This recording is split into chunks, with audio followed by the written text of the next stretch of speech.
Welcome to the Trading Sliders Podcast. Here we go, episode number 28 of the Trading Sliders Podcast. How's everybody doing out there? I'm Bobby Puckett. Here in studio with me again this week is Kurt the Flash Bennett. What's going on, Flash? Not much. Well, I can say that, but really, it's been a lot. Yeah, that's what I was going to say. What do you mean, not much? Yeah, between the flu, me and my wife both, and then flooding, I've been dealing with two different houses. So there's plenty going on in Flash's world. Yeah. He's just same routine. No, I'm good, man. Not much over here. So. Now, there's actually been a lot going on, yeah. Before we get started this week, we want to take opportunity and thank our sponsors like we always do.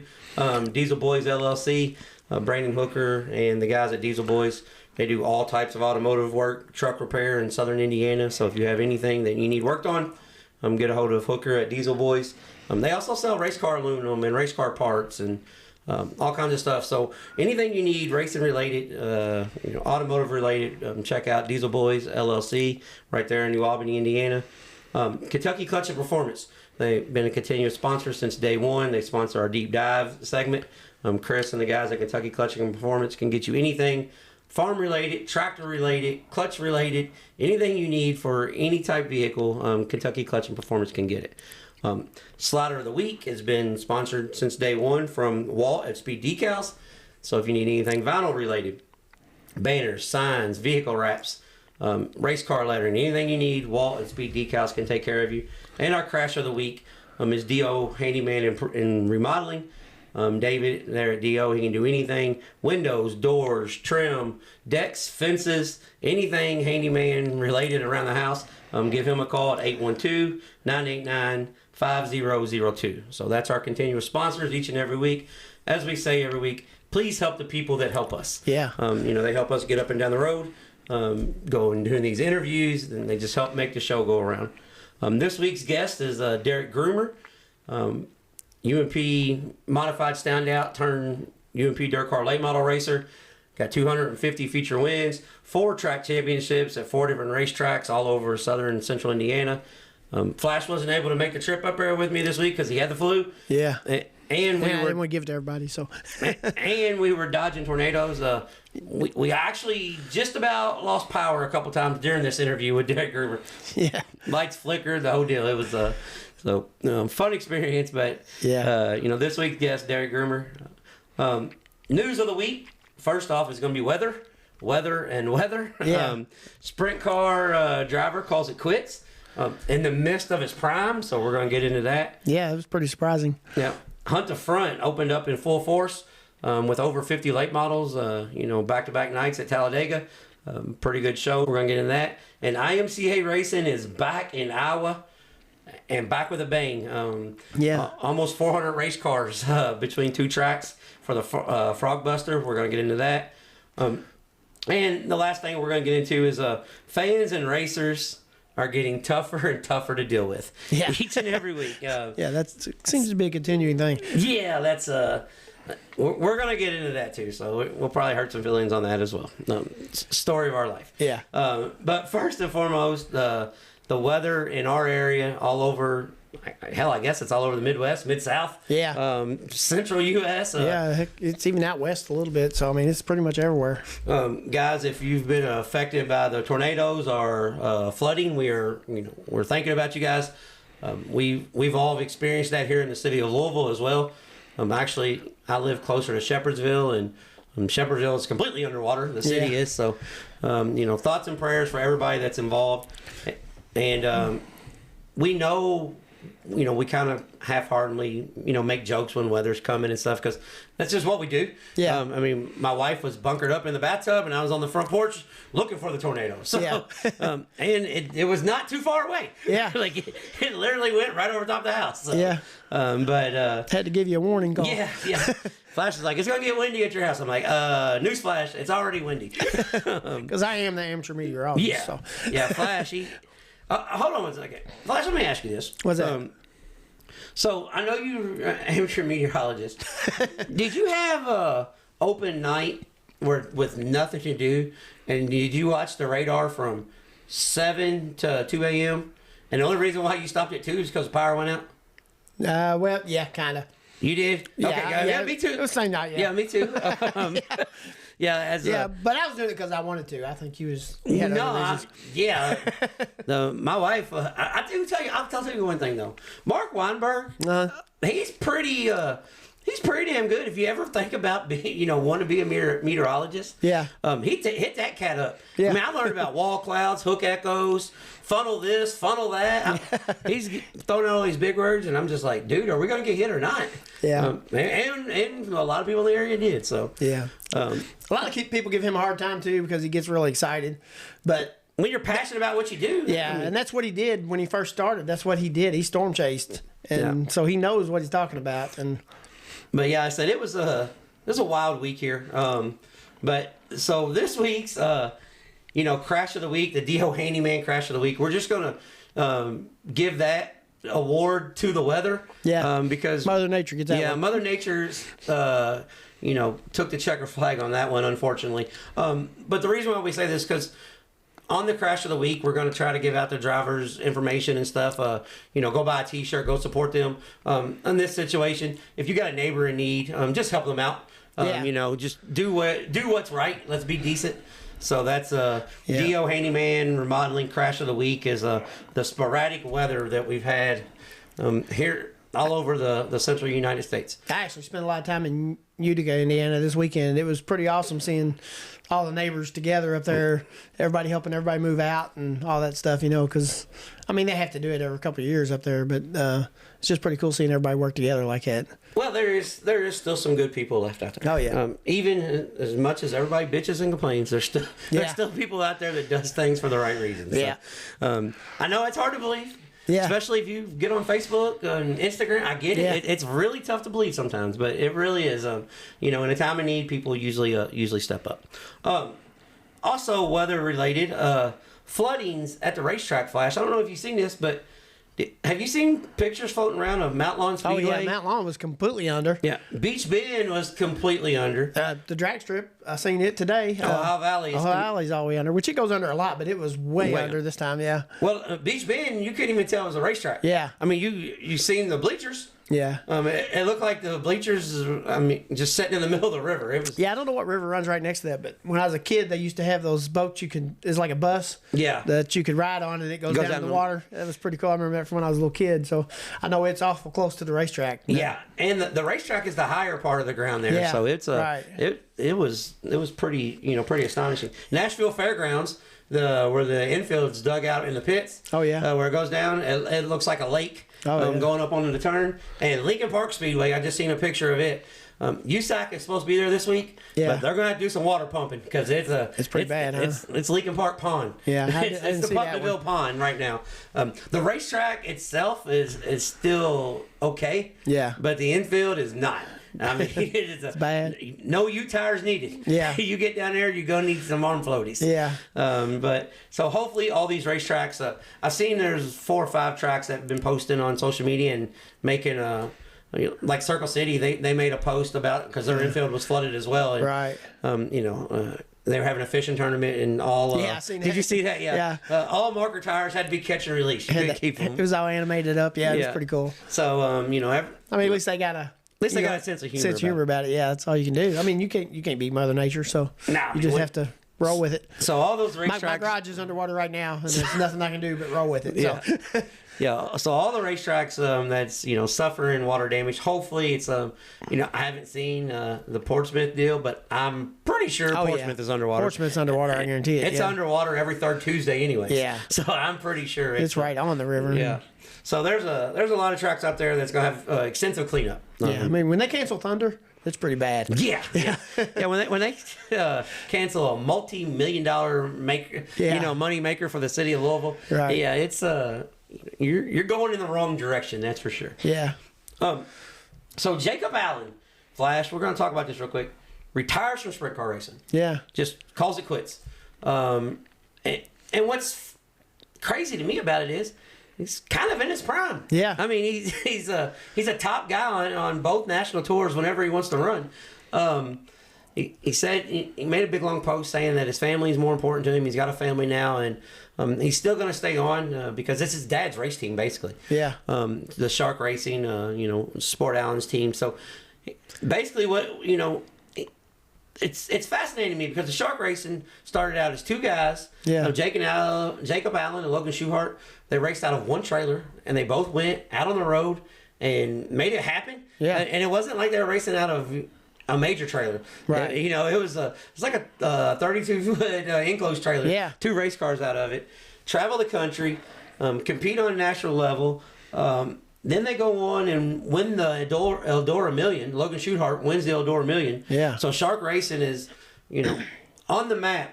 And then all of a sudden Jacob Allen's like, I'm done with this. So Kind of reminds me when Levi Jones quit. yeah, it was almost. I was going to say that. It's almost the same way. Like I'm I'm just done. Yeah. I'm tired of traveling across the country every day. So, Yeah. But I think Jacob's going to. From what I gather, the story is he's going to stay home, hang out in the shop, do all the work, do all the fabricating, do all the maintenance, and they're going to put somebody in the car. I don't think it's been released yet, but I think Kel Thomas may be getting the ride. I don't think it's actually been formally announced, but I know the car that Kel Thomas was driving. Somebody else has already been named to be in that car. Yeah. So if you can put 2 to 2 together, it usually comes up to 4. Yeah. So, but we'll see because they said they're going to continue on the national tour. So, right. We will know this weekend coming up. Yeah. So I thought that was something that I just can't believe a guy can just walk away when he's in his prime. But, yeah. I mean, when you've had enough, you've had enough. So, Yeah, I think so. It's about like anything else. Yep. Fans being fans. This is something I want to talk about real quick because it's not only just fans right now; it's racers. Social media posts, bitching, complaining, and I think people are just bitching to be bitching Yeah, anymore. I think they are now. You have racetracks that's obviously you can use social media to your benefit. As we spoke about a few weeks ago with Paragon, it can be used for good or bad. With Paragon Speedway, the weather was coming in, so they moved the date up a day. Yeah. On a Thursday, they moved it up. We're racing tomorrow, guys. Yeah. Place was packed, good car count.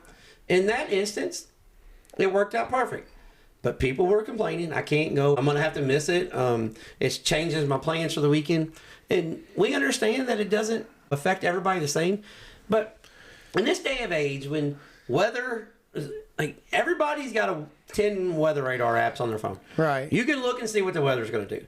If somebody's rearranging the schedule to try to get an event in, and you're bitching and complaining about, them moving the weather, moving the race around, first off, you might want to find a new hobby. Yeah. You might want to find something else to do. Something that's not raining, something that's not weather prohibiting. Yeah, you can go bowling. Yeah. You can do that. I mean, there's all kinds of other stuff you can do. Yeah. If I was a racetrack promoter, I would lose my shit on these people. Yeah. I would absolutely go crazy. That's and I don't because these guys, there's only all right. Newsflash, I'm gonna put this out there for you guys, okay? You think every time the racetrack opens the door because they charge you $40 to get in the pits, they're getting rich? No, they are not. Most racetracks all over the country make money on 2 or 3 races a year. Yeah. And the rest of the races they break even. So you're going to see more and more cancellations, not because they're afraid of losing money, because they just don't want to listen to your damn mouth. Yeah. The guys at Mike Gibson and them at the sports room, they went out of their way to get away from Thunder over Louisville. Yeah. Because you can't get there. Right. Roads are shut down. Traffic patterns all screwed up. Yeah. So they were going to race on a Sunday. And we used to race on Thunder, but it was so hard getting home. Yeah, it was a nightmare. It was terrible. Yeah. So what they do over the years, they progressed. They learned, hey, we can't do this. Right. So they were going to race on a Sunday. Perfectly valuable option. Yeah. They put it out 2 weeks in advance. And then you get guys, it's not a points race. It's a points race. And just bitching the whole time. Yeah. What happens? Thunder cancels. Okay, great. We'll go back to the original schedule. Yeah. And then you get people bitching again. I just don't understand it. Like you can't win. I mean, and it's not just the people in the local area. I mean, Brownstown Speedway canceled. Why did they cancel? Well, I don't know. Maybe because it rained 6 inches. Yeah. It's like somebody yesterday, I'm sure, would have drove by there and said, we could have raced today. Yeah. Why didn't we race? Yeah. I mean, a lot of these places, when people go to the internet, especially dirt tracks, they're like, I don't understand why they didn't race. We could have raced. Yeah. Guys, 9 times out of 10, the track is okay. The track is raceable. The pits are not. Yeah. The scales are not. The infield is not. Yeah. The parking lot is not. Yeah. I've been to a racetrack before where we had to get pulled in and then get the race car stuck, get pulled to the lineup chute, and then get pulled back out to go home. Yeah. I've done that, and it's not fun. Yeah, so, I mean, guys, just please, news. I'm just going to say this one last time, and I'm going to move on this, because if not, I can bitch about this all night. Yeah. And I don't want to bitch. I just want to be positive. So I'm just gonna let it be. But if you enjoy doing something, it should always be fun. Yeah. If you leave somewhere pissed off, or if you're pissed off if you're going, or you're pissed off with their social media post, you need to find something else to do. Yeah. Motorsports is not for you, because there's going to be late nights. There's going to be rain delays. There's going to be cancellations. There's going to be weather outs. There's going to be a transformer blow. You got to go home. Well, they could have raced. We could have all parked in the infield with headlights. Yeah. Well, no, insurance says you can't. So Yeah. Let's just try to be more respectful of promoters. I wanted to say drivers. Usually I'm on the driver's side. Yeah. But now I see just as many drivers bitching as I do fans. Yeah. Fans are like, great, we get to go to the racetrack. Well, I can't get it. I can't make it. My kid's got a birthday party. My aunt's funeral. Okay, then don't go. Yeah. Then, they're not going to change their whole schedule for you. They're looking for the betterment of everybody. So that's just if we got a gripe segment, that's it. Yeah. I just can't. Every time, I'm so glad I didn't have Facebook. Yeah. Especially when I was racing. If I had a racetrack, I don't know if I even have. I'd put it on there, but I'd turn the comment section off. Yeah, I wouldn't even have it on there. Yeah, just because. If I had a racetrack, I would. There are so many stupid comments I've seen this week. Yeah, it's just crazy. I mean, it's nuts. It's absolutely. And here's another one. I've seen this guy go right at. I mean, just absolutely blast USAC. Yeah. For the West Coast midgets not being on floor. This is the longest Facebook post I've ever seen. Yeah. And he tags USAC, he tags Richard Murray, he tags everybody and says, when I bought Flow, it said every USAC national event is covered. Yeah. They comment back, they are.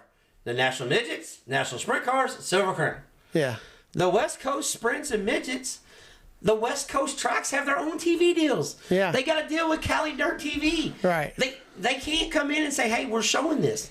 He goes on and goes, well, that's false advertisement. And to their credit, they're way nicer about it than I am. Yeah. They're like, no, it's not. Our advertisement is every national event. Yeah. They said, we sanction 22 different types of racing. We've got 3 national events. Yeah. So, but this guy went on and on. And to his point, I kind of agree. I wish it was on Flow. Yeah. I really, because Cali Dirt TV's subscription is 10 times more than Flow, and they only cover 2 tracks. Right, yeah. But, I mean, I wish it was on Flow as well. But with that being said, it's not. So don't go at them. Yeah. I mean, here's the thing.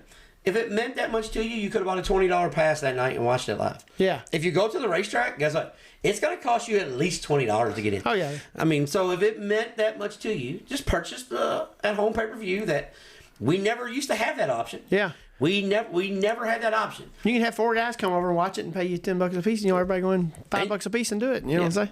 I mean, put up, like me, just put up a couple TVs. Yeah. Yeah, we're going to watch multiple events. So, Yeah, I mean. yeah, we got a whole wall of TVs now. Bobby's been working today. Yeah, we're going to have some race parties. But I don't know. That's my gripe. I'm done griping. If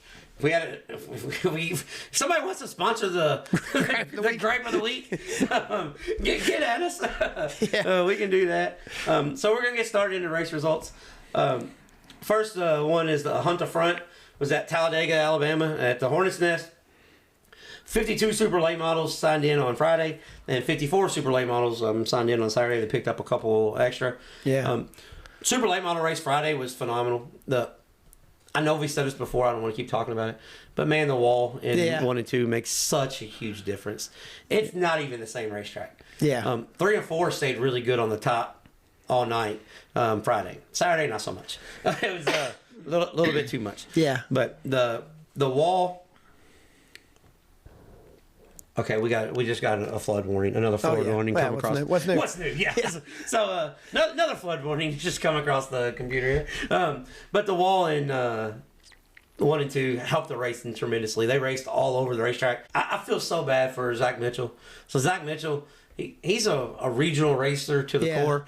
And the Hunt the Front series, it's a regional deal, but it gets a lot of big names. I mean, like I'm pretty sure Jimmy Owens is running the whole tour. Yeah. So it's not too damn regional if you get to race. If you got to race against Brandon Overton and Jimmy Owens every week, your region just got tough. It's starting to turn into a little bit more than a little more than a regional deal. Yeah. But Zach Mitchell led 39 of the 40 laps.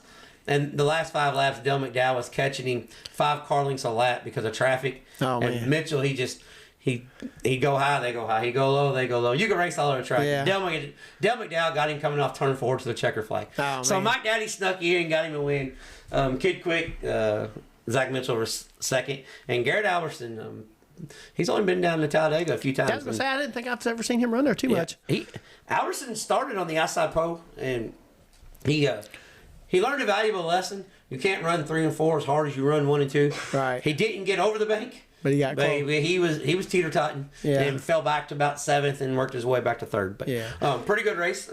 Man, Alberson, though, I'm telling you, that dude, he's getting better every single week. It ain't. I mean, another year, he's going to be hard to beat. Yeah, he absolutely drives. He's the hard wheels. to beat now. Yeah, he drives the wheels off the race car. Yeah.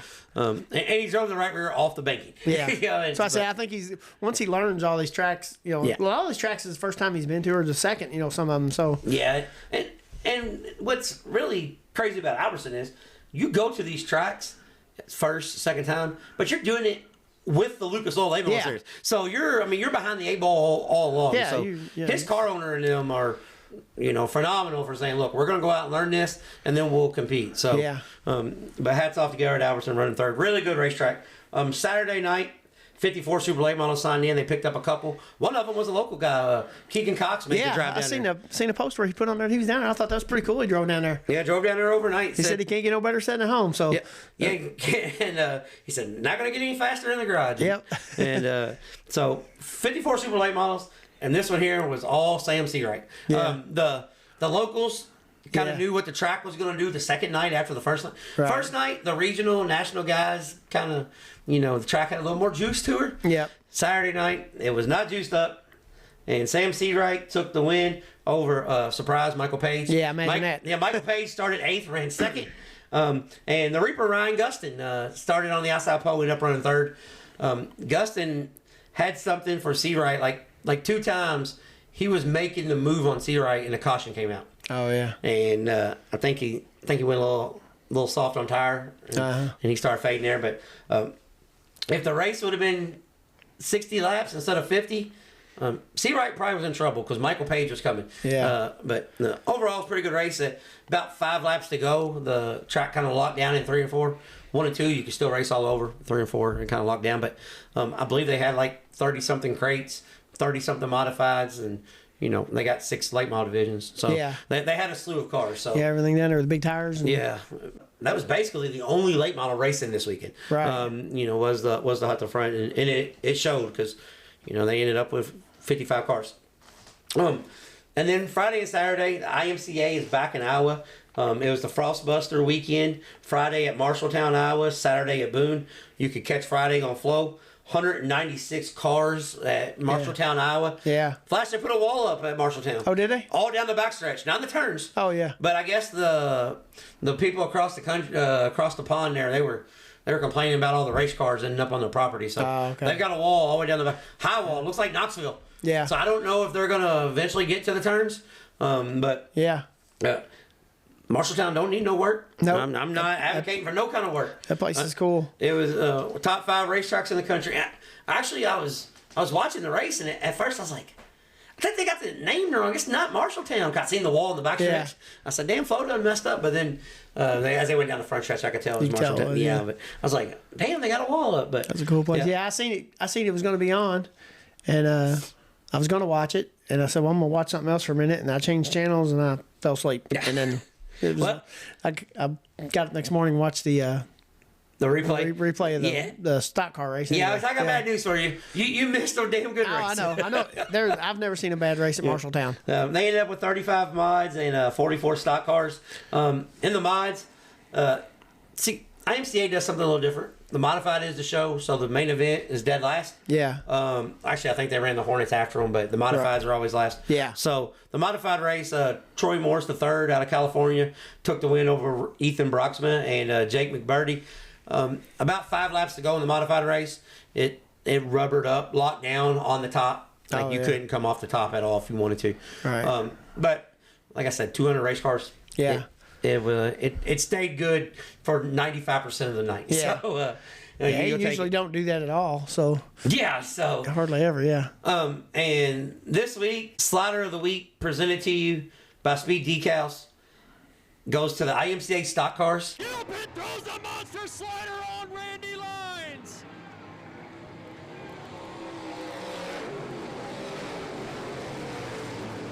Holy cow! Slide jobs by the dozen out here as Lines puts another one on Sherman. Slider of the Week presented to you by Speed Decals goes to the IMCA stock cars at Marshalltown, Iowa.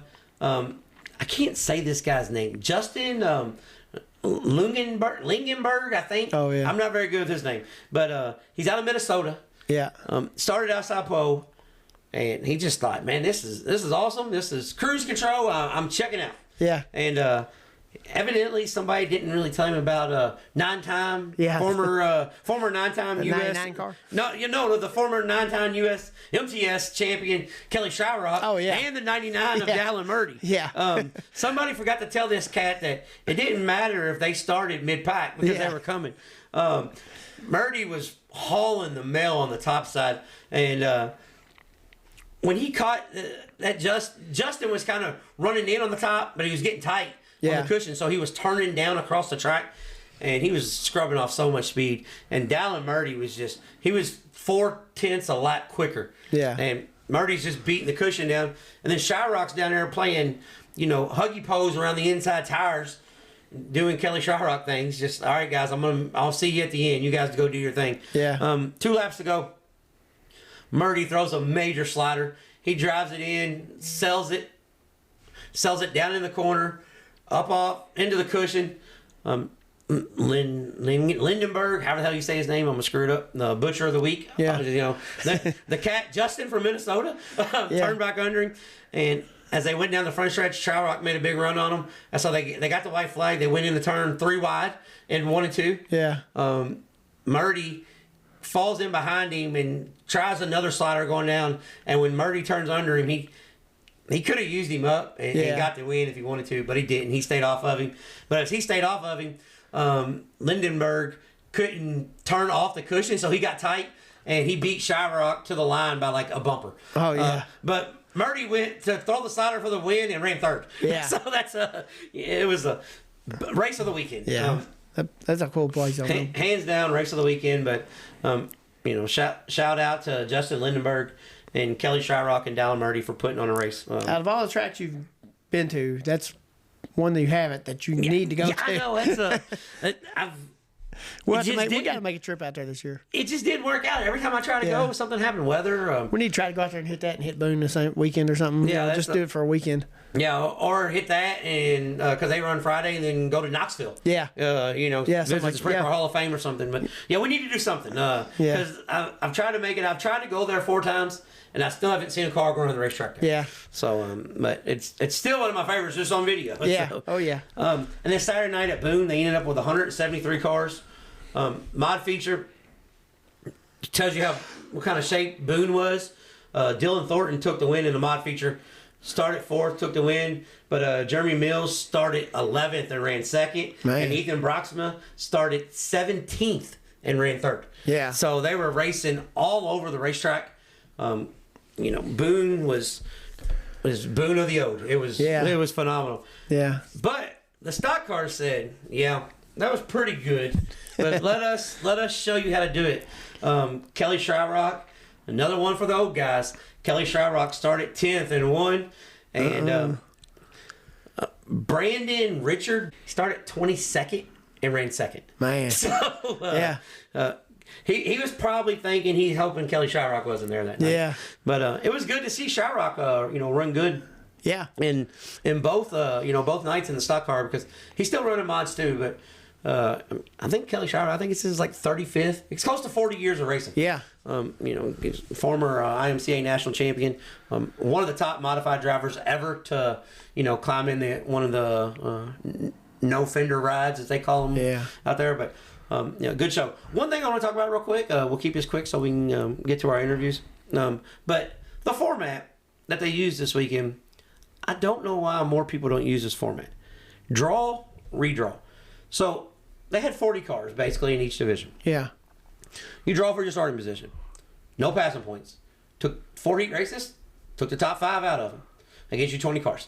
You have 2 B mains. Top 2 gets you 24 cars. But your top 3 in the heat races redraw for starting positions. Yeah. And that's why we see things like advancing 22 positions, advancing 14 positions. Because I don't know why more racetracks don't do this, because we're supposed to be putting a show on for the fans. Let's draw and redraw. Yeah. If you can't pass a car in 10 laps, you're not better than him anyways. Right, yeah. It just is what it is. Yeah. So, I'm a big advocate for the IMCA format, the draw, redraw format. I think it puts on, phenomenal racing. Especially from a fan aspect, Yeah, I mean, being a driver, you don't always want that. No. I mean, drivers are always going to complain anyway, so what difference does it make? But I tell you what, that's why those guys are the best drivers. I'll say right now, those guys are the best drivers in the country. Well, i.e. Ricky Thornton Jr. Yeah. Bobby Pierce, he's not an Iowa guy, but he raced all the summer national stuff, so we will call him that type racer as well. Yeah. I mean, just, hard at it. Danny Lasowski, sprint car world, come from Iowa, draw, redraw. I think just here recently they just started doing, Shiloh's throwing a fit over there. I think just here recently they just started doing qualifying at Knoxville. Yeah. It was always draw, redraw format. So, right, yeah. I absolutely really like it. Yeah, I do too. Yeah, I love it. So, Ethan Dodson, all those guys, they don't care. They just go. But then where I raced at, I always had to start dead last every night anyway. So yeah, so it's kind of that's. I kind of think it's cool when you start in the back and go to the front. I was going to talk about Placerville Speedway, but I didn't see it, so I'm not going to say anything. But I just want to give a shout out to Shane Golubic. First time that he's run a midget in a long time since a Chili Bowl. He doesn't really run midgets all that much, but USAC Western Strengths midget, hat shake to Sugar Shane Golubic, one of the most talented race car drivers there is. So we're going to get off here and catch this week's deep dive, and then come back with upcoming events. It's time for the Trading Sliders Deep Dives, presented by Kentucky Clutch and Performance. Here we go, ladies and gentlemen. On this week's Trading Sliders Deep Dives, as the lights flicker here in the building, we have over 200 feature wins, over 20 years in the, we say big cars. Derek Groomer out of Bloomington, Indiana. How you doing, sir? I'm good. Thanks for having me. Nope. Hey, thanks for being so accommodating. We have had a few weather issues. When I say a few, by like a bunch of tornadoes. We've been trying to do this for a week, so thanks for taking time out of your busy schedule to do this. Every time I come on, I do the Trading Sliders Deep Dive. It's a long form interview, and I always ask somebody a hard question right out of the bat. I mean, just right off the gate go to break the ice. So I'm not going to treat you any different.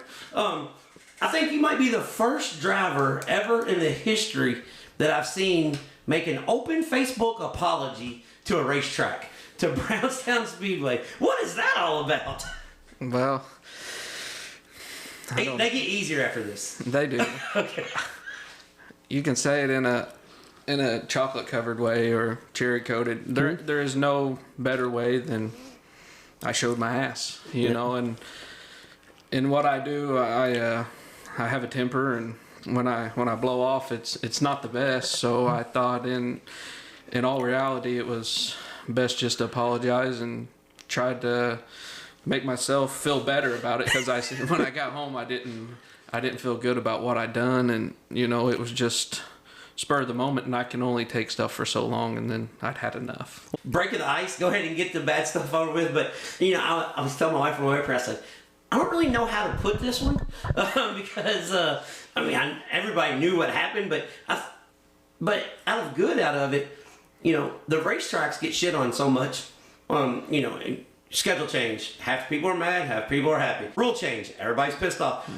They always hear the negative, but when you screwed up, you at least made an open apology, and I want to give you kudos to that. Well, I appreciate it, because a lot of drivers are like, no, I'm right, screw that. Yeah, no, I showed my ass that night, and I felt it was just right for me to do it, and made me feel better deep down inside, whether it was right or not. But I felt better about it. Well, here's the thing: we're all human. We all make mistakes. We're especially like you don't travel all over the country, so you stay in your 200-mile radius. So you race with the same guys more than you don't. Yeah. So it's easy to have a run in with the same type guy. Oh man, he got me. Well, no, not really. You've been racing with him for 12 straight weeks. Yeah.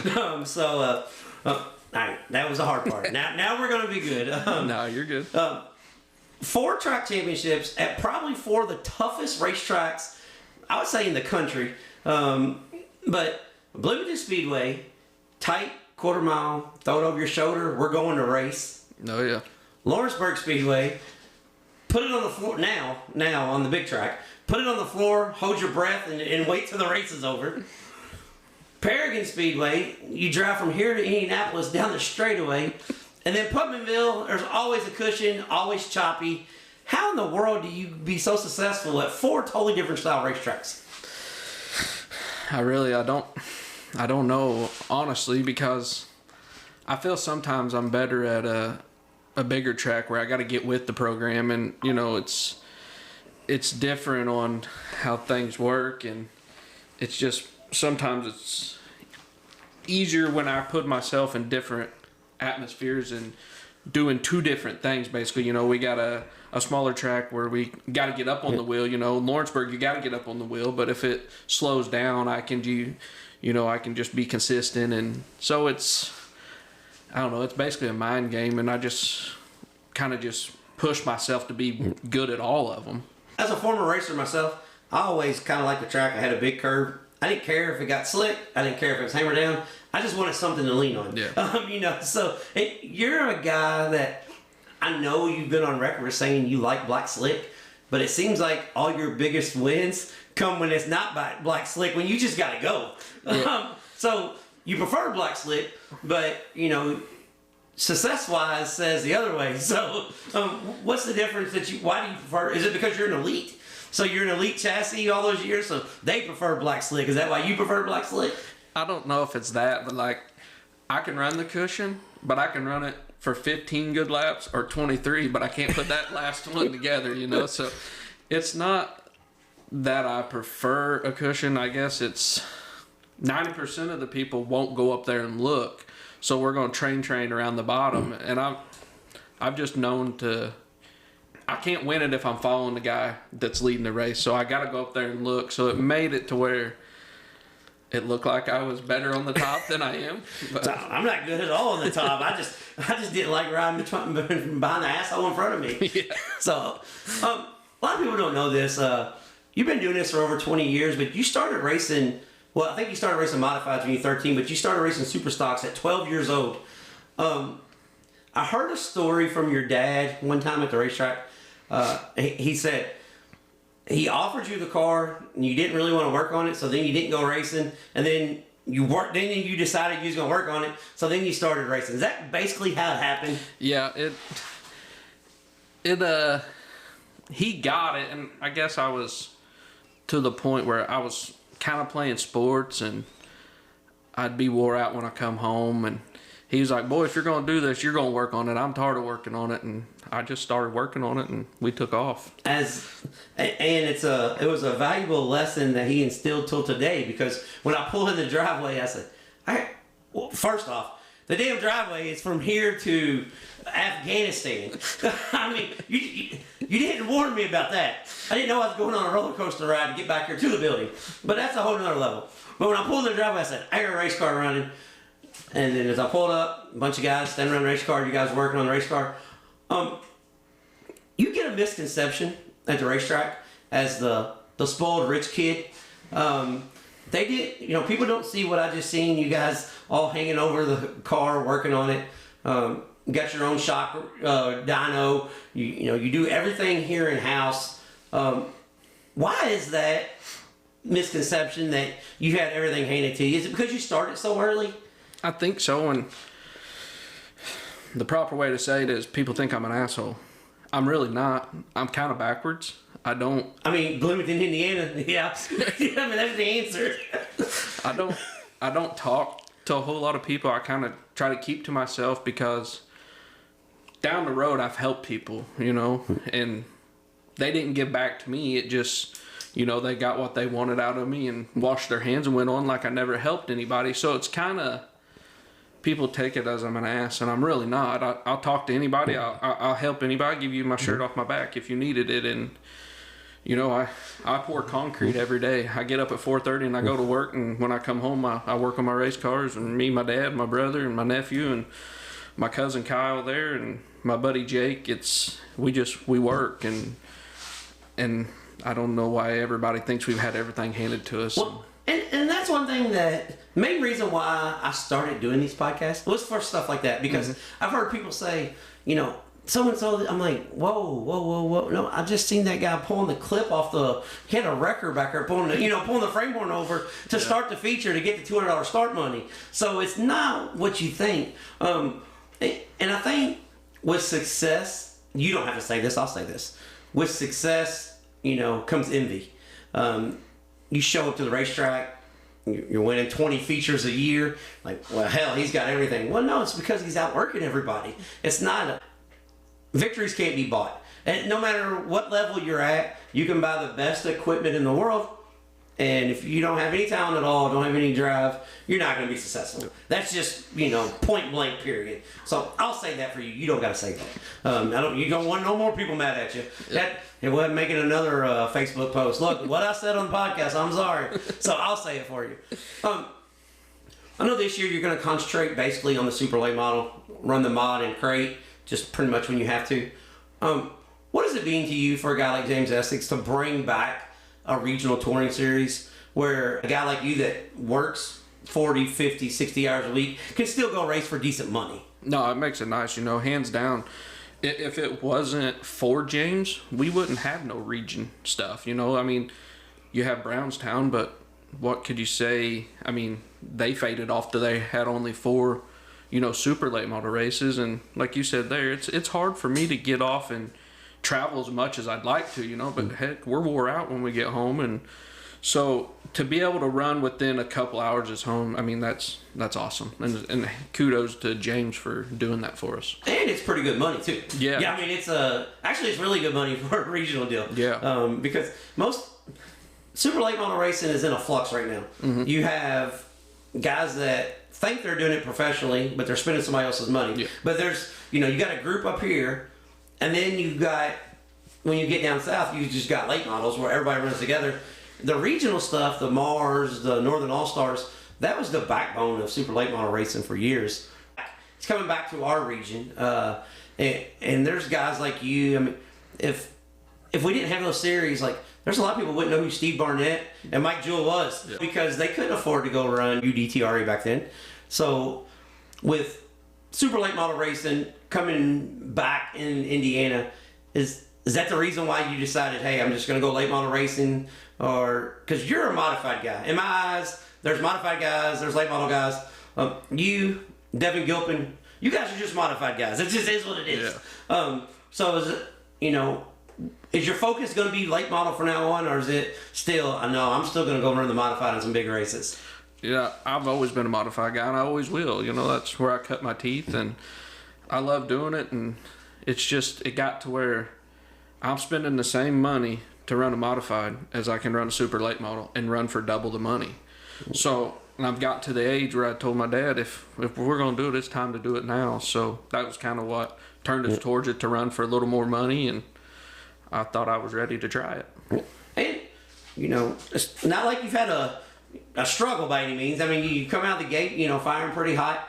A few weeks ago at Florence, you had a real good run going, and some things went wrong. And to me, like, Florence doesn't seem like your style racetrack, per se. So to run as good as you did at Florence, I mean, I know you've won some big races at Florence, but that's not your expertise. Yeah.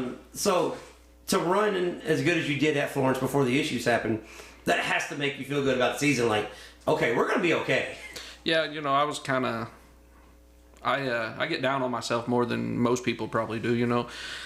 I was racking my brain after Brownstown there, and, you know, I got to thank Hedgecock's, and we talked, and they got me headed in the right direction, and I had a few things off. That car had been crashed, and we had took it back to Hedgecock, and they'd fixed it over the winter, and we rebuilt it, and so I had some things off, and they really helped me. So to come from Brownstown to go to Florence to lead 5 or 6 laps there, you know, I was very pleased. Yeah, I bet you wasn't. And I'll tell you one thing, the move you made for the lead at Florence, I was like, this son of a bitch thinks he's in a modified again. Because you just turned off the cushion, split the middle, and then just threw it in, and I thought, man, I know he's got a lot more right rear tire, but you better be careful doing that at that speed. But it all worked out. So yeah, no, it was good.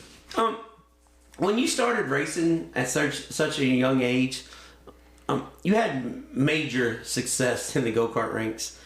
How hard was it from holding it wide open, bouncing through the rough stuff, to getting in a heavy super stock style car? It was a learning curve big, you know, because the go-kart was hold it wide open and trailer brake and just try to keep your momentum going, and it wasn't like that in my old super stock. It was run it as hard as you could down the straightaway, woe it up, and try to get through the corner as smooth as you could, but gas it up back down the straightaway. So it was a mind game to get myself to know that, hey, you still got to go fast, but you got to let out of it. Let me ask you this, because you're from Bloomington, Indiana. Basically, sprint car capital of the world with Steve Kinzer, Carl Kinzer, the Kinzer family, Bloomington Speedway. Why stock cars when you left the go-kart rinks? How come? I mean, I know your dad, I know you're a second generation racer, but how'd you not end up in a sprint car or a midget? My mom hates them. Well, simple enough. When you're 12 years old, you really don't have a choice. No. If mom says no, it's no. Yeah. Well, I've always been fascinated about that, because, you know, when I interview guys in Central Indiana, I'm thinking, how, and if you grew up at Brownstown, I can see, but any other racetrack, I'm like, how did you not say that's what I want to do? Yeah. Because they're the badass. I mean, they're such badass race cars. I love them. But modified racing, they're from, I'd say, you had some success early, like 2011, 2012, but from like 19 to 23, I don't know if you really realize this. I think you won close to 70 races in that span. When things are clicking like that, how much fun is it to go to the racetrack? We were having a blast. You know, that was right there about the time that I had Larry Shaw race cars all the way up until that time. And, you know, I told my dad, I was watching it and I was studying, and I told Dad, I said, hey, we've been good to this, but I said, we're slowing up a little bit. We need to get an elite. And I was like, he's like, well, let's see what we can do. And I done some talking, and I talked to Nick, and, you know, he got me directed in the right way. I bought a used car, and then I ended up buying a new one off Nick, and man, that hands down, that's the best modified I've ever drove. Because you had some Pierce cars for a while, didn't you? That's where I started. Okay, because I know the times change, but when you first started in the Pierce was the top of the line. Everybody, you know, Leak, Harris, everybody's winning in them. And then you move to the Elite. The difference in the driving style, because the old Pierce cars, you drove off the right rear. The Elite, not so much. Yeah. So how much was it in your head? Like, I've got a car that drives straighter. Now I got to drive straighter, because you're racing racetracks that you, besides Brownstown, the rest of them you don't drive straight. No, and that was kind of like I had to break the go-kart thing, but I can drive this Elite more like I could a go-kart. I can drive it straight, drive it in the corner, and drag race it, you know. So I had to get back to my old ways of driving, and I felt like it helped me because that's my driving style. I like to drive straight and pull, you know. So that was big, and like you said, it was more of a right rear. The Elite stuff's really free getting in, so when I first started, I had to watch it, but I got it figured out pretty quick. So. Well, yeah, I say so.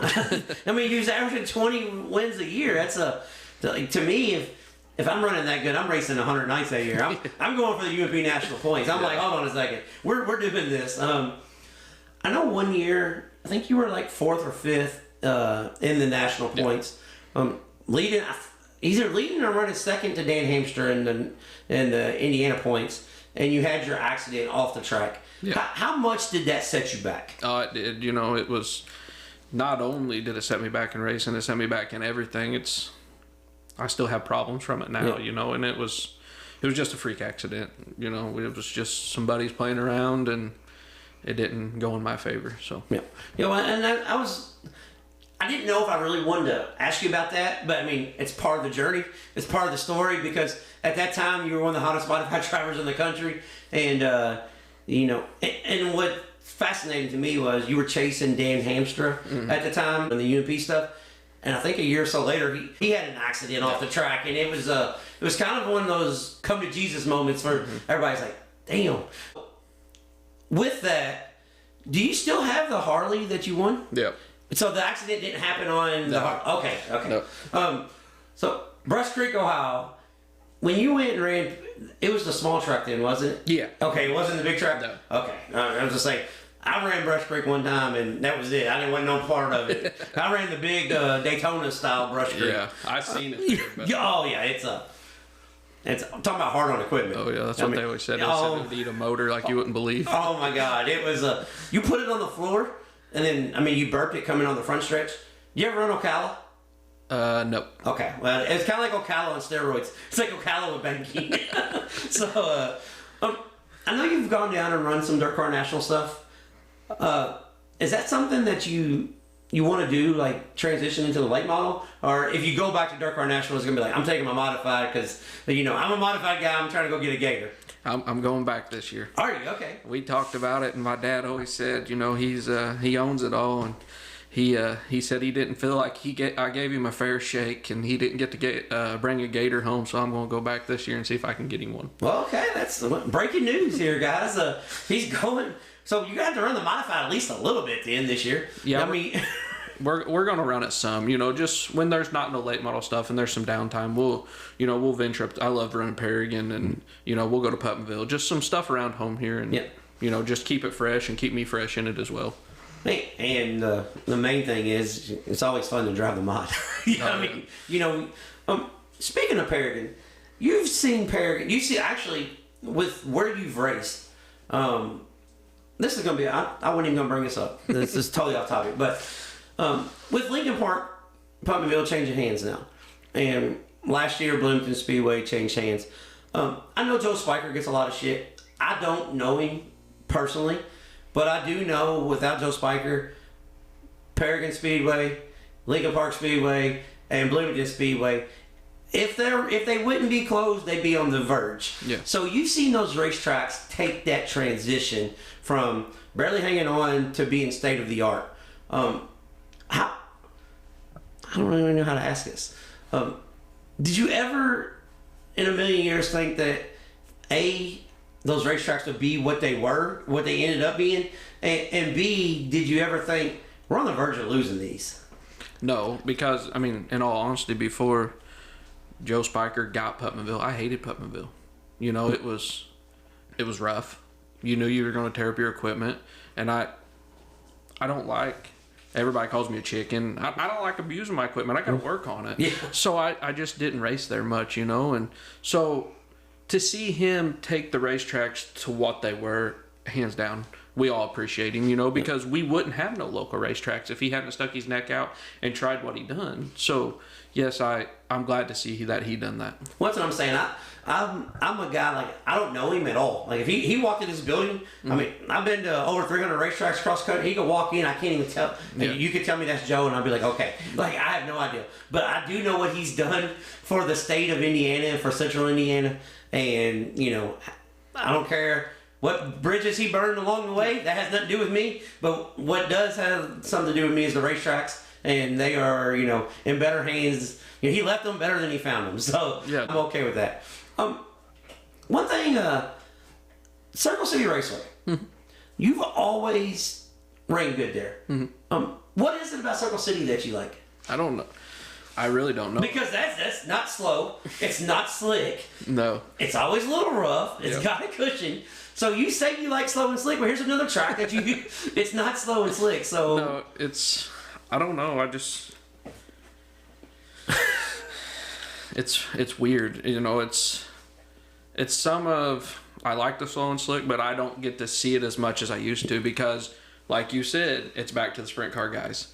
They want that big cushion, so the promoters are going to give, what the fans come to watch. And, in Indiana, it's sprint cars. It's sprint cars. And I ain't got nothing against sprint car. I like to see a good sprint car race, So it had to be that I had to teach myself not to like it as the slick as much and be able to run the rough and get with the program. And I don't know, Circle City is just, it's an arc, it's a complete circle. You're never straight or anything. So I found to like it because I can keep the car bent all the time and just turning. So it made it a little better for me. That's because you race Bloomington all the time. And that was the same thing. It's just different color clay. Yeah. I mean, they got dirt and they got clay. So that's, you like being bent because of Bloomington. Yeah. One thing I want to ask, because, Bloomington went in a different direction this year with their schedule. And there's some really big paying races and some good races. But with you talking about your construction business and how hard it is to make it to races on Friday, does it kind of bum you out? You only got a couple of modified races at Bloomington this year, because that's the place where you could, like, I got in from work, I'm 5 miles from the track, let's go race. Yeah, no, it does, but I feel like the people that took it over, I feel they just got to kind of see where they're at their first year, and I'm sure they'll bring some more back around. I think so too. Yeah, I had a couple guys reach out to me and said, "What do you know about guys at Bloomington?" I said, "I don't know them." Yeah. Well, can you get some more mod races? I just told you I don't know them.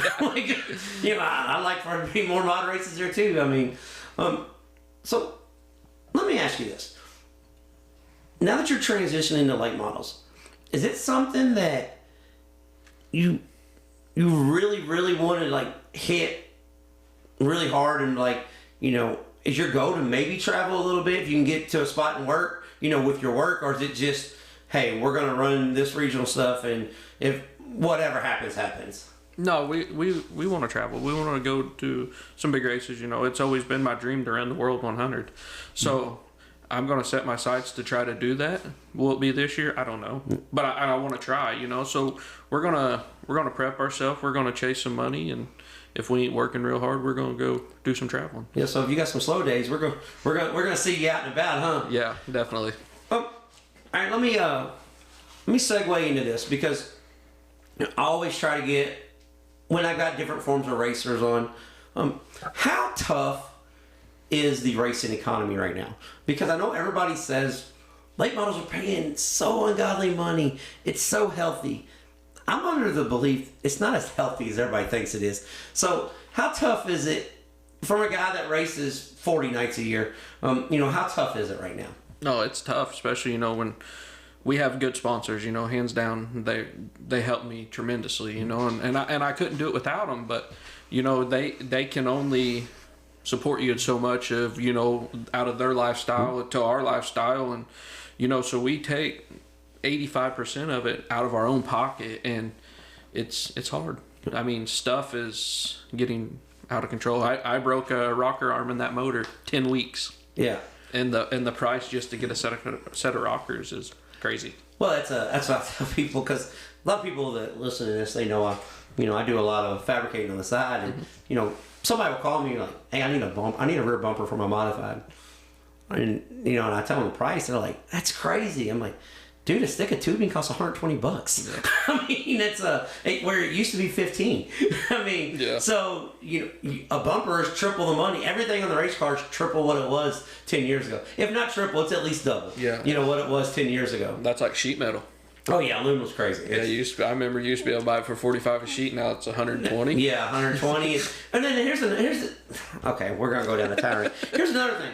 So, race series will say you can run a plastic right rear quarter panel or stack or MD3, whatever you want, but you can't run the doors. Blah blah blah. Okay, I'm cool with that. But why in the world does UMP make so many astrodyne body rules and just gloss right over the major issue with the modifieds?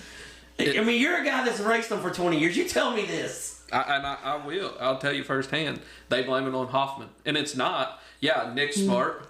Nick put the bodies on there, and they think that they're going to slow down an elite car by the body.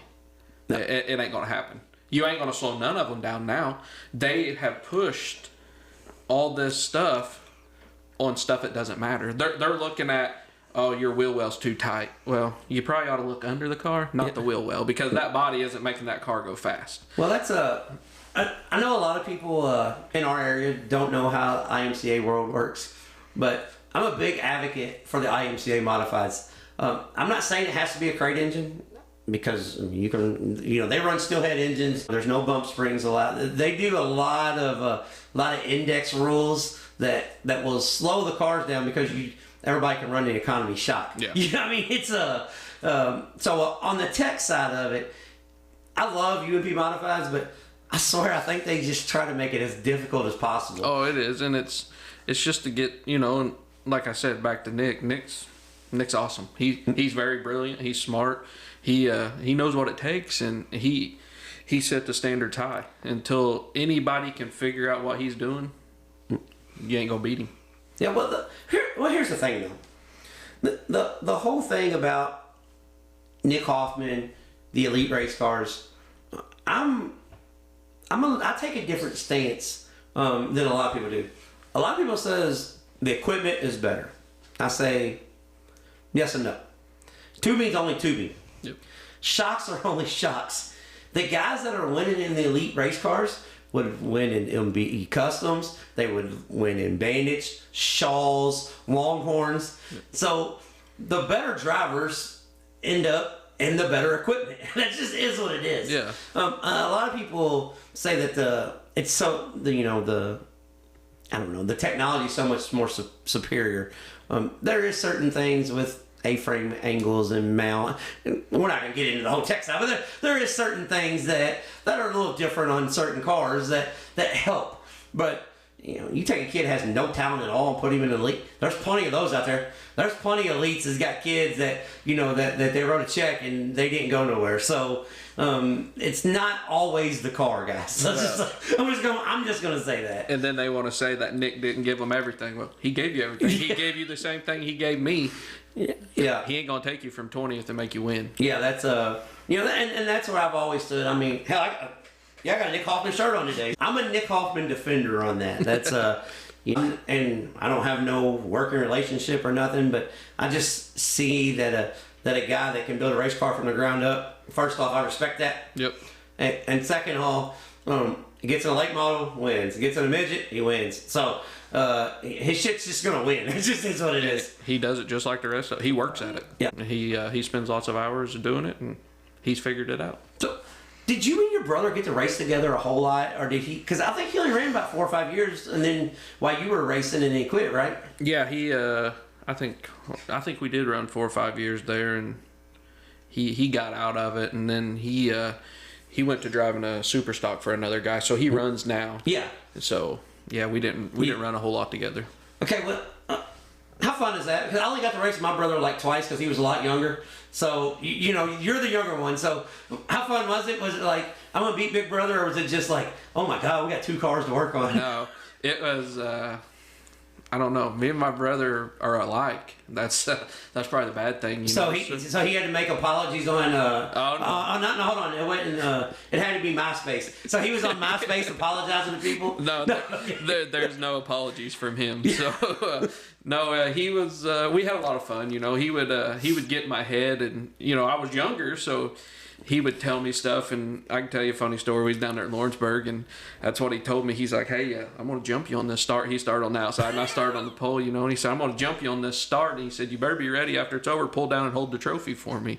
I said, "No, it ain't happening." And he did. And he antagonized me, and I jumped the start, and they put me back a row. So he could tease me, you know, but you know, it was a good time. So No, that's because I didn't get to race my brother a whole lot. You know, I was running dirt, he was running pavement, but we got to race a couple times together. Actually, this one year, I won 54 features in 1 year one time. Mm-hmm.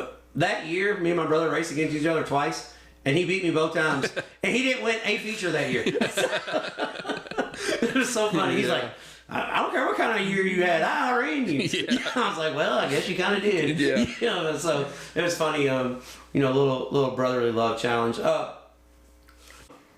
With growing up at the racetrack and way kids are nowadays with social media, and you can watch everything on Dirt Vision, on Flow.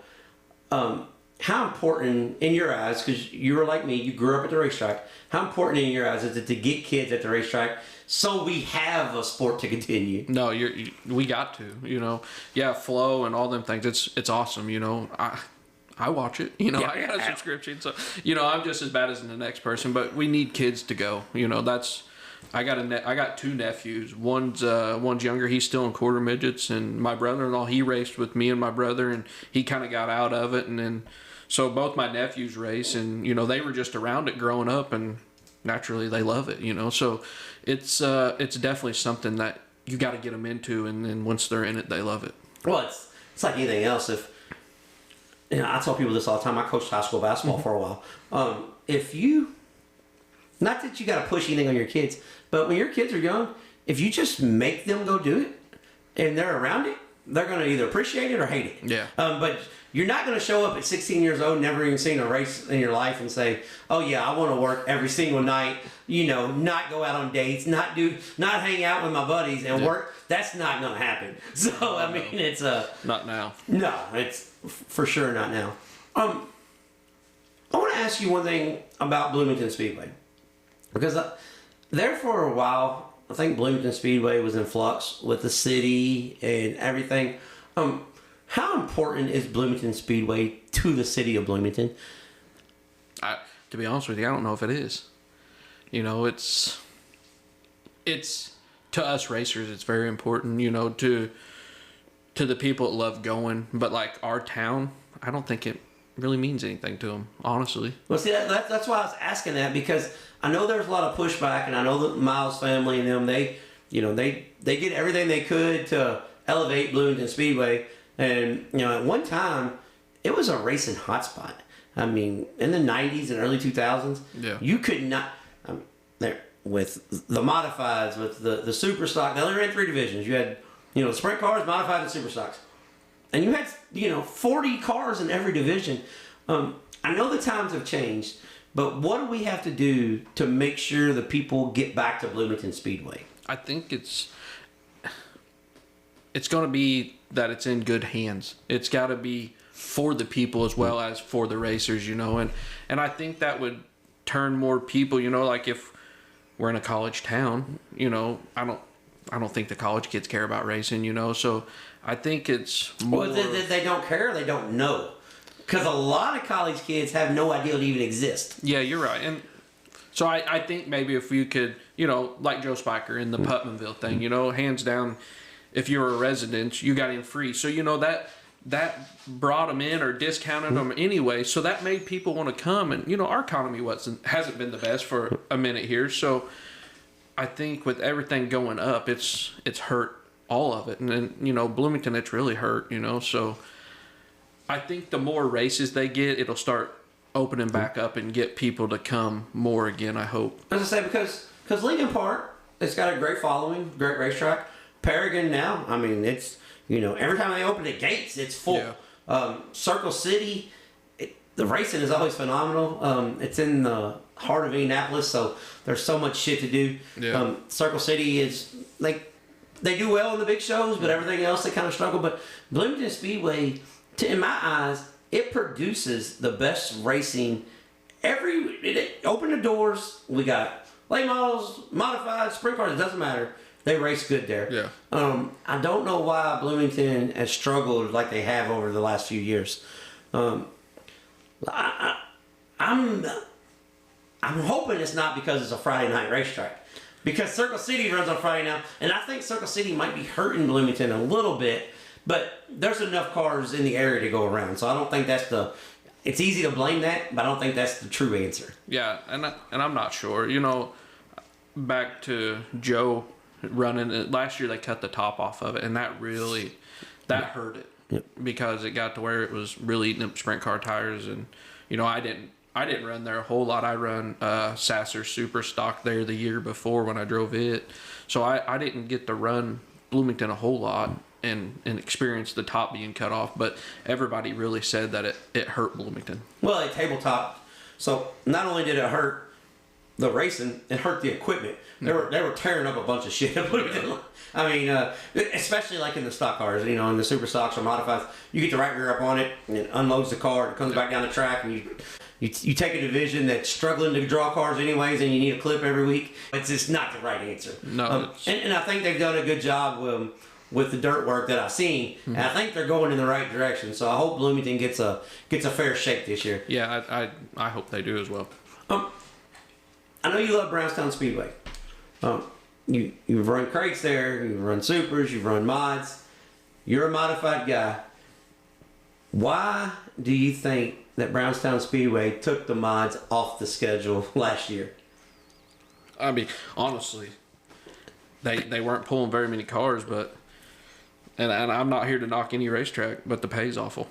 Okay, well and the reason why I've asked this, because I know that James I think he's got 4 modified races there. 2 of them got rained out, but he rescheduled them. So Northern All-Star modified guys, that's good news. I know the pay isn't great, and I'm not a Brownstown defender by any means, but it's so much easier on equipment. Mm-hmm. It's like it pays more anyways. You know what I'm saying? It is, but when you have trouble, and just anything, if you're running good in a B main or something, you have a flat, but you were supposed to be in the race, you only get $60. Yeah. I mean, it didn't even pay anybody's way in, you know, especially with the way fuel and stuff is. So I think that hurt the modified world, because you could run up here to Paragon, you know, hour up the road, you can make double the money. Yeah. So I mean, that is what I think hurt Brownstown. Okay, well I like asking, because you know, forever everybody said, "Oh, he just don't like the modifieds." He's in the business to make money. Yeah. You think he likes the Hornets and the Crown Vics? I'm just gonna let you know, no, he don't. Knowing Price, he likes late models and sprint cars. That's why there's 5 sprint car races there this year. Yeah. Everybody say, he don't like sprint cars. Then why the hell did he book 5 sprint car races? He likes sprint cars. Yeah. I mean, that's just, but he likes making money. So yeah, exactly. So we got tornadoes going everywhere up here, lights blinking and everything else. Because you was the guy that supported Brownstown, you know, even with the pay. So that's why I didn't know. That's why I wanted to ask that, because I feel like Brownstown Speedway was basically the home of the modifieds in the state of Indiana. That's just and a guy that grew up racing there. I just wanted to know what your thought was on that. No, and it was like you said. At Brownstown, you know what track conditions you're getting. Black, slick, top to bottom. I mean, you know what you're getting. So that was one thing that we always went for. You know, we knew we were going to get a good racetrack. So that was always something that drew us in. Your stuff don't get tore up very bad there. And so it was... And he said he don't like thrashing a whole lot. So he knew if you had body panels to fix at Brownstown, it's just because somebody screwed up. It wasn't because of the racetrack, right? Yeah, definitely. He said he's been doing this for over 20 years. He don't like working on shit. So I'll say it. 21, 22 years racing big cars. 6 years or so racing go-karts. How much longer are you going to do this? I don't know. I want to do it as long as I can. But... I'll do it until I can't do it no more. Okay, well, and so he's not going anywhere anytime soon then. No. Okay, well, because it seems like a common theme here lately. I've had a couple young kids on, but most of them I'd say is my age, and I'm like, man, I'm asking a lot of people, well, how much longer are you going to be doing this? I'm like, God, I really don't like asking that question, but it's a legitimate question for somebody that's been doing it for 22 years. I know you had a winning streak at Lawrenceburg with 11 modified features in a row. Yep. But that's not your biggest winning streak. You want to tell everybody about your biggest winning streak? Because I don't know if this one will ever be touched. Which one? The go-kart winning streak. Well, it's hard. That was a good one. For the 42, how many was it? We went 43. We went 43 races and we won all 43. How in the world does that even happen? Oh, hold on. I can tell you. Go-kart world, I can tell you how that happened. You had the best tire prep there was, right? Well, it's the go-kart world, so. Back in the go-kart world, my dad was good. It was, you could never lock the go-kart down too much, so we quit using tire prep, and I'd just roll out behind the guys behind me, and I'd keep my tires clean and pick up their prep, and it wouldn't lock me down as bad. Okay, well. So, hey, guys, everybody who thinks you need to, dope the right rear tire, you just got to find the cat that is and follow him. Yeah, you just got to follow him on the track, and you're good. Well, you can't be quick time then. Yeah, exactly. Don't be quick time. Exactly. But honestly, if you're not doping your tires, you're probably not going to be quick time in the go-kart world. So no. It's a double-edged sword there. Do you think Indiana is healthy right now, race-wise? I think so. I think so too. Yeah. I think it's on the uptick. Yeah. You've got guys that ran super stocks that moved up into mods and crate lay models, and then guys like yourself that ran mods has moved up into supers. We've even got guys that ran supers dropping back down to mods. What do you see in the future with racing in general? If Derek Groomer can fix one thing, I love modifieds. Give me one thing that can fix the UMP modifieds right now, or it could be not be broken in your eyes. I don't think it can. You don't think it can be fixed? It's done gone too far, huh? Yeah, it's out of hand. And which, $100,000 race car racing for $500 is insanity. and that's basically what we got. Well, that's over that. We'll say 70,000. Every modified has 70,000 in it. Oh yeah. So regardless, and I think it's because UMP let it go for so long. When we started running modifieds, it was supposed to be that economy. You could run the modifieds for way cheaper. It was supposed to be like a B mod, basically, like they're trying to do now. But I never seen it do that. We got in it and it went full blown. Yep. So I don't think it'll ever be fixed. So going forward, do you think we're just going to do away with the mods then? I don't think they'll do away with. Eventually, if the cars don't show up, they're going to have to do with it. Eventually, there's going to be something's going to have to break. We're going to have to either the racetracks are going to break, say we're not going to mess with it, or the drivers are going to break, say, hey, I'm broke, I can't do it. So because you for all these years was a modified racer, and I think one of the things that hurts modifieds because I work for a modified touring series, so this is going to sound real crazy me saying this, but I think one of the things that hurts the modifieds is I don't think most of the guys run the modifieds realize where they are in the pecking order. Yeah. Because a modified is a sport class, as you said, the economy class. In Indiana, you got sprint cars, then modifieds, or Brownstown, you got late models, then modifieds. Yeah. For so many years. How did you feel about the modifieds being a support class? Because you was in it for so long. Because I know a lot of guys, I think that hurts the modified ranks more than anything. Because you got guys at drivers meeting that want to be treated like they're Jimmy Owens and Billy Moyer, and you're like, well, guys, hold on. You're here to help support. So yeah. I don't. Support classes don't seem to affect me. I kind of like all of them. I'm a racer myself, so if that's what you can afford, you can afford. But we all should be treated equal in the same aspect as we spend just as much money as a sprint car racer. I always felt that was odd in my eyes. Is sprint car racing is the cheapest car to build, but they run for the most money. Yeah. You know what I'm saying? So I feel like, yeah. Well, that may be the danger factor, though. Yeah, well, that could be part of the danger factor. Yeah. But I feel like the modifieds have been pushed away from the tracks. Not necessarily as, yes, it's expensive, but the pay and, you know, they deserve more, I feel. So. Well, let me ask you this, though, because we're all, and I'm in agreement. So like I said, I work for a touring series that our minimum race is $2,000 to win and $200 to start, and it goes all the way up to $10,000 to win. So we're all over the map. But, you know, we have racetracks that are making a commitment to being different because there's so many late model divisions in the south, southeast, where our touring series is. Where does the money come from? Because if the fans aren't coming in the stands, the money's eventually going to come from the drivers. They're going to raise pit price. So I mean, where's the money come from?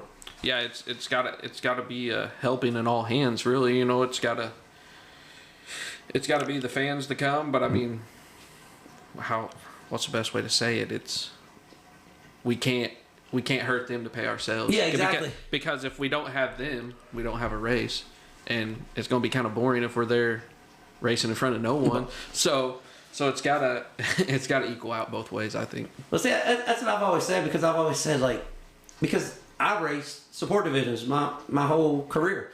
You know, I raced super stocks, I raced modified, I ran sportsman.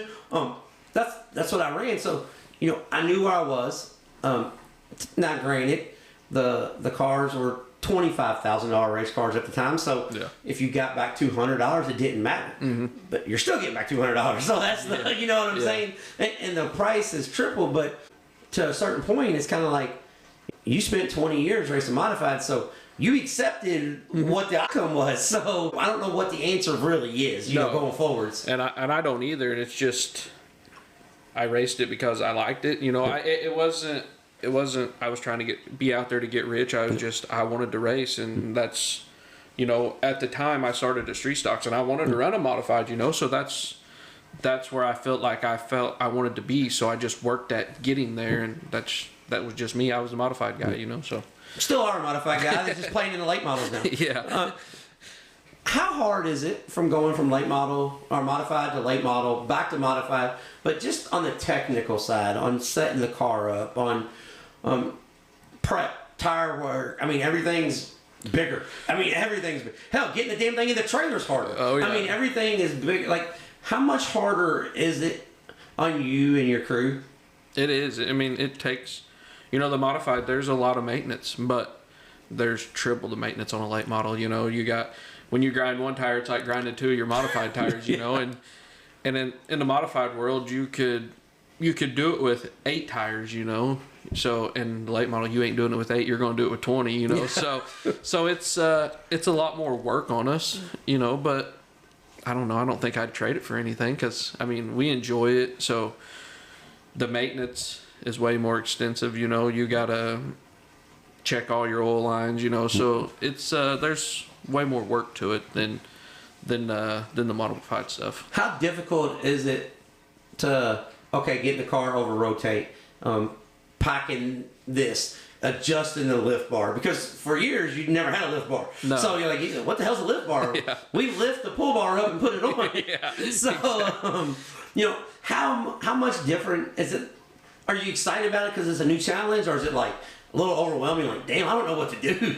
It is, because, you know, like you said, the modified, I go to the racetrack and it feels like I worked on that thing the whole time and I knew what to do, and now I go race this late model, I'm scratching my head and it's like, what the hell do I do?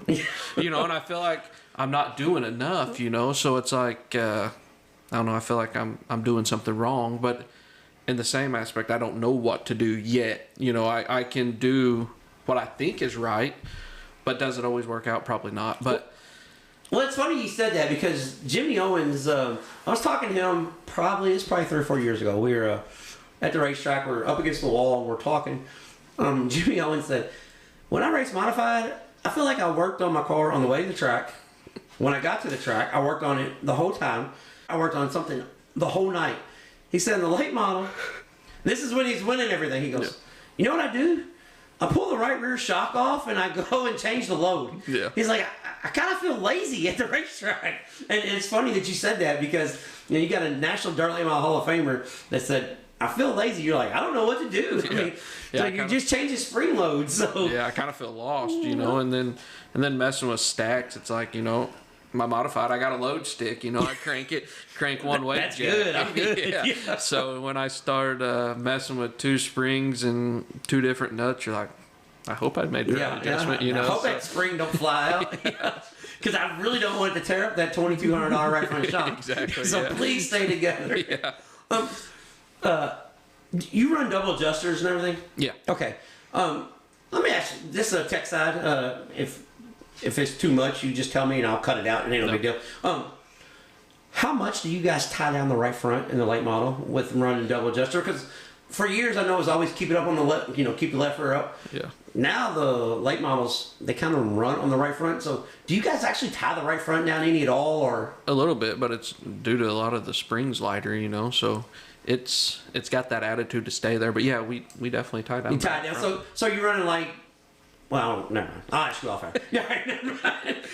This is just something I was thinking of. Yeah. Well, I'll ask you that one off air. So don't want to tell what little bit he does know. We don't want to put it out there so everybody can figure it out. Damn. He's saying you're never allowed in my shop again. Well, I'm most iron into this, and that's where I try to keep my deep dives. I know you're a modified guy and you're playing in the late model world. For us modified guys, that's cool, that's awesome, but don't forget where you came from. No. Always, we want you to come back. Even if it is like the new No Way Out 40 modified trophy we're looking at right now, you decided, I don't have a sprint car, my mom still said no, I'm going to go kick their ass in the modified, but 4 track championships at 4 different racetracks, over 200 wins, all that comes with help and support. So who do you want to thank that's helped you over the years? Sponsors, however you want to do it. Who do you want to thank for, if it's car owners, or it could simply be dad, thanks, or however you want to do it. No, I definitely got to thank my mom and dad. They've 20 years. That's a sacrifice for anybody. And so I definitely got to thank my mom, my dad, Milliken Smiles, my new wife. I've been with her for going on 14 years, and it's a lot of time in the garage. My brothers, my sisters, we missed out on family reunions. We missed out on a lot of things. So I definitely got to thank my family for standing behind me, and my sponsors. I've had Milliken Smiles. He's been with me 10 years now, I think. So him, D's Transport, Amy Gardner Roofing, Fry Towing, Yankel Hauling. M&G Monuments, Earnhardt Technologies, Fast Shafts. There's so many. Swift Springs, Travis Kern, Hedgecocks, Nick Hoffman. For helping me in my modified game. There's just so many. Signals Driving School. I can't thank them enough, and there's so many down the line that's helped me get to where I am, and if it wasn't for them, I couldn't do what I do. And my cousin Kyle, he sacrifices a lot, and there's basically 2 of us, him and my dad, and that we do this, and he sacrifices every evening, to come help and make sure that we got everything ready to go. And so hands down, anybody that's ever been involved with me, I can't thank them enough. See, and after a heartfelt giving thanks like that, we're not even going to have to post a Facebook page. We're not going to have to apologize for nothing. I think we did this, and if we pissed somebody off, they just got a problem. Yeah. Because we didn't do anything wrong, I don't think, on this one. But I really appreciate you coming on, like I said, and thank you for being so gracious with your time. Especially because I know you got 4 race cars in the building right now as we speak. So, and hold on, I'm not done. I do got one question. How in the hell do you get the toter and the trailer? You got 2 turns that are like 180 degrees. How do you get them back here? Which way? Did you come straight off the highway, or did you come from Highway 45 straight back? Did you come straight into my driveway? No. I went up, got off on 69, come around. Yeah. Yo, so you went through the S corner? Oh yeah. Yeah, no, that's the way I come. How the hell? No, it's pretty easy, really. I don't know if it's because we take our equipment and stuff that way, dump trucks, and so it's hills, turns. I mean, you got columns at the end of the driveway that's on the road. I'm thinking, Jesus Christ, I hope he's got another way in here. Yeah, as we got to thinking, I got to thank one more person, the Sassers. When I drove the street stock, that was all fully funded by them. I've never had anybody other than my dad to fund a car and let me have all the fun, and I built it here in my shop, and I built the cars that they're running now, and actually they're driving the one that I built, so I got to thank them because it was hard not to be able to do that, if it wasn't for him. All right, like I said, we appreciate it. Thank you for coming on, and I appreciate you being so gracious with your time. And over 200 feature wins, you're going to see him. His goal this year is to win a late model A-Main, a super late model A-Main, and it's going to happen. I'm just putting it out there. He don't got to say that because that sounds arrogant, and you guys will be talking shit about him again. But I'll say it. Former modified standout, switched over to late model, Bloomington, Indiana's own Derek Groomer. Thank you, sir. Thank you. All right, Flash, that was Derek Groomer on this week's Deep Dives. And I didn't really realize, but, he's been racing dirt modifieds for 22 years now. Yeah. He started when he was 12 years old. Well, he ran a super stock at the age of 12. Yeah. But he ran go-karts.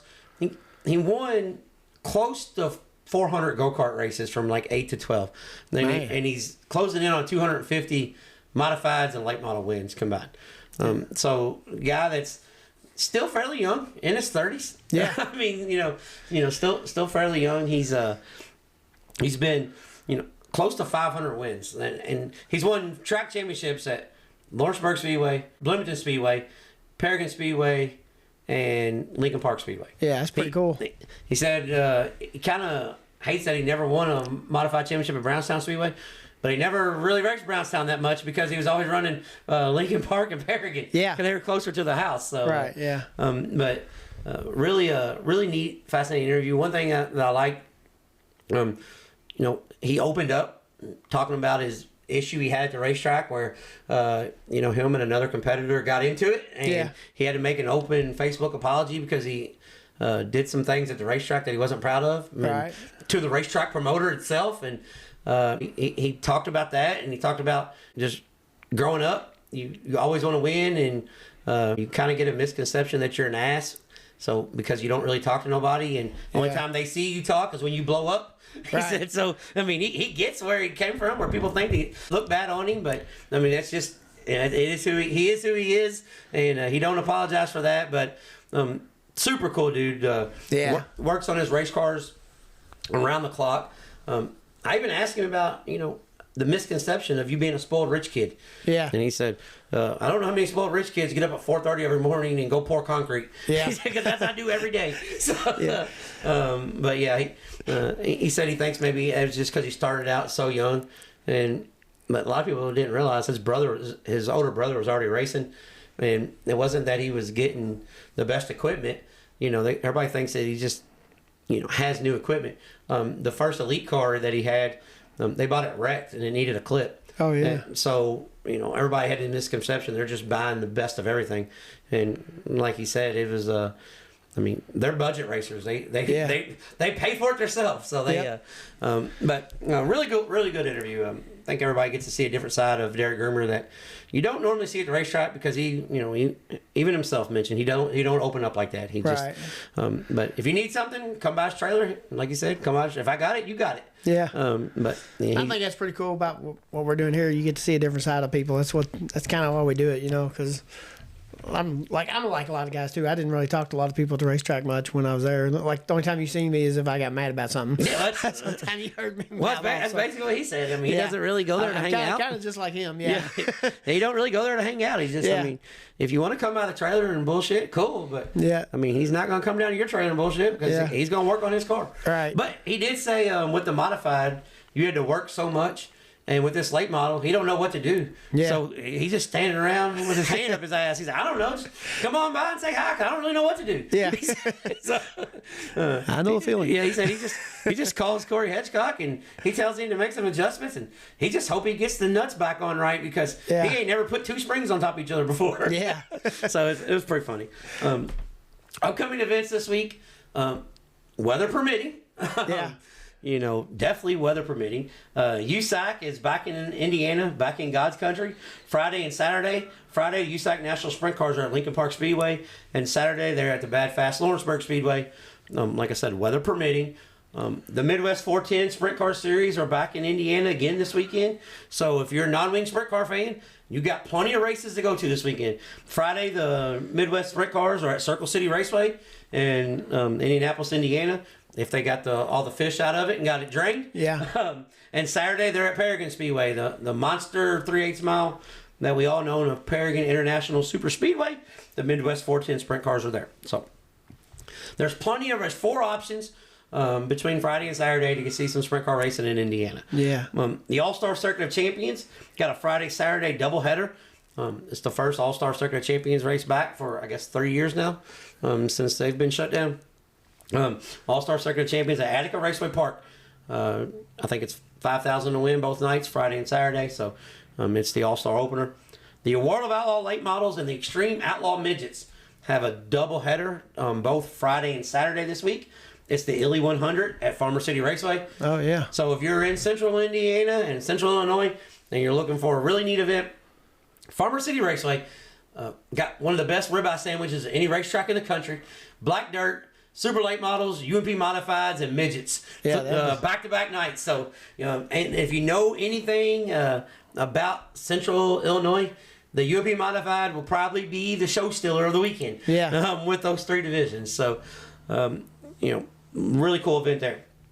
World Outlaw Sprint Cars are supposed to be at Peevely I-55 this week. Yeah, That's going to be up in the air because Yeah. they've got a lot of water around there too. yeah. So Peatley always floods bad too. yeah, so that's it's tentative. Is that how you Yeah. say that word? Yep. Okay. Yeah. I'm learning these big words Yeah. now that we're talking all the time. So Northern All Star Late Models are at Florence, $5,000 to win. This is a race that was supposed to be run earlier, and they moved it back. Right. So the Northern All Star Late Models. And I know there's a lot of local tracks: Ponderosa, Rockcastle, Salem, Speedrome, Sportsdrome, Brownstown. Bardstown's not opening back up, Flash. Right, Don't yeah. go to Bardstown. They are not opening. Yeah. But there's a lot of local racetracks in our area that's opening up, weather permitting. And then the last one I want to talk about, the Spring Blue Collar Brawl at Lake Cumberland Speedway. That's where I'll be this weekend. The Cumberland Plateau Open Wheel Modified Series starts its first of 24 race schedule.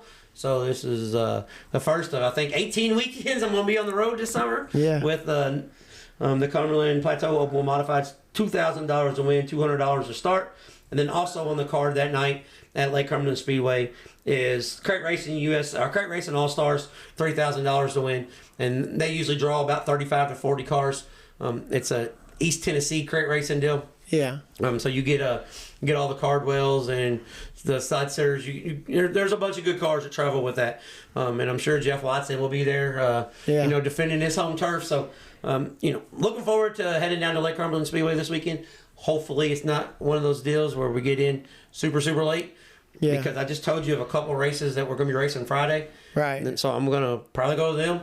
And there's a couple races in our area that's going to be racing on Sunday. So there's a possibility we may end up at them. So hopefully I'm not in too awful late. This may be and one more that I did forget about Sunday. The USAC Silver Crown and Ricky Thornton Jr. will be making his Silver Crown debut at Terre Haute. Yeah. Yeah. So that was everything we got going on this weekend. There's plenty of stuff to do. And always Tennessee, Alabama, they're all racing every weekend. So, yeah. You can find something if you want to. Yeah, what's I was going to say? One thing I want, if you're wanting to do something else, I know Thunder's canceled, so now everybody's got the Louisville area. You've got plenty of options in our area. But guys, My Race Pass is a great place to find out who's racing what, when, and where. Yeah. If you love sprint car racing and you just want to check a sprint car thing, TJ Slideways, look him up online. It's tjslideways.com. He's got the All-Star Performance Calendar. If it's a sprint, midget, pavement, dirt, doesn't matter. If it's an open wheel car, he's got the full schedule for the whole year up on his website. And one more website that I use all the time for the late models, Dirt on Dirt. Yeah. You go to Dirt on Dirt, you hit the month, you look for that month, and you can see every race for every day that's a special event, a national or a regional touring series. So I wish we had a modified deal like that. We don't, but you can go on Dirt Car, UMP Dirt Car master schedule, and you find out every racetrack that's racing UMP Dirt Car, late models, mods, street stocks, pure stocks, the whole deal. And USMTS they do an American Racer modified series. They also have really detailed websites if you want to find out, who's racing what in the Midwest. Right. So I want to put that out there. If you're out there searching the web looking for something to do, and you're wanting to check out some new racetracks, those are places where you can kind of work it together so you can make maybe two out of it. So you're not driving halfway across the country for one race. Right. Besides that, I want to say thank you again to our sponsors, Diesel Boys at LLC, Brandon Hooker at Diesel Boys for coming on board and being the title sponsor. Thank you to Kentucky Clutch and Performance for being a continuous sponsor from day one. Thank you to Speed Decals. Walt at Speed Decals is always taking care of us. And thank you for the Crash of the Week, our latest sponsor, D.O. Handyman and Remodeling, 812-989-5002. Yeah. Please, if you need anything that involves their type of work, at least give them a call. You don't have to use them, so to speak, but we would like for you at least, for them to be a valuable option. Help the people that help us. You got anything else, Flash? No, I don't think so. Hopefully we get all this water out of here and everybody gets to go racing. Yeah, that's the plan. We're going somewhere this weekend. I put it to you this way. I am going to see a race this weekend. Yeah. I don't know where. It might be Missouri. Yeah. It might be Iowa. It might be Georgia. I'm going to see a race this weekend. Somewhere. Somewhere. Yeah. Until next time, we traded sliders.